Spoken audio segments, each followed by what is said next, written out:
ماذا عن من لم تقضي ما أفطرت في شهر رمضان ولها في كل شهر 5 أيام منذ أن بدأت الصيام؟ أول شيء ينبغي أن نعلم شيء. الفتوى الصحيحة في المسألة كثير من الناس لا ينتبه إليها. أول شيء يجب عليها التوبة والاستغفار.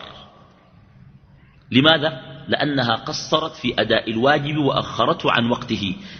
رمضان وقت محدد، والقضاء من رمضان إلى شنو؟ إذا أخر الإنسان يعتبر قطع في غير شنو؟ في غير وقت الوجوب، يلزمه الإثم، ويرفع الإثم بماذا؟ بالتوبة والاستغفار. ده أولا. بعد ده عليها أن تقضي ولا شك في ذلك. عند الجمهور من المالكية والشافعية والحنابلة القضاء مع الإطعام. لماذا الإطعام؟ لأنها أخرت بغير عذر. إن أخرت بعذر ما عليها شيء، لكن عند الجمهور إن أخرت بغير عذر عليها شنو؟ عليها شنو؟ القضاء مع شنو؟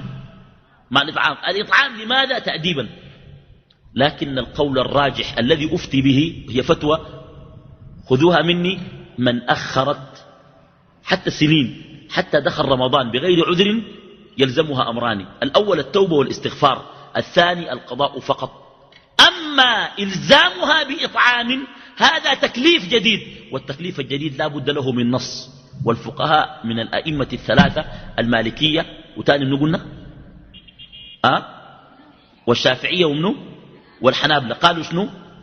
قالوا بأنه مع القضاء، وده الوارد.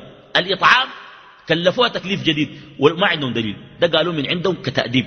وقال الأحناف لا تكليف إلا بشرع ونص. صح ولا ما صح؟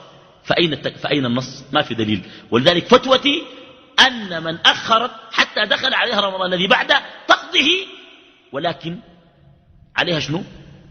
التوبة والاستغفار، وأن لا تعود لمثل هذا أبدا أبدا أبدا أبدا.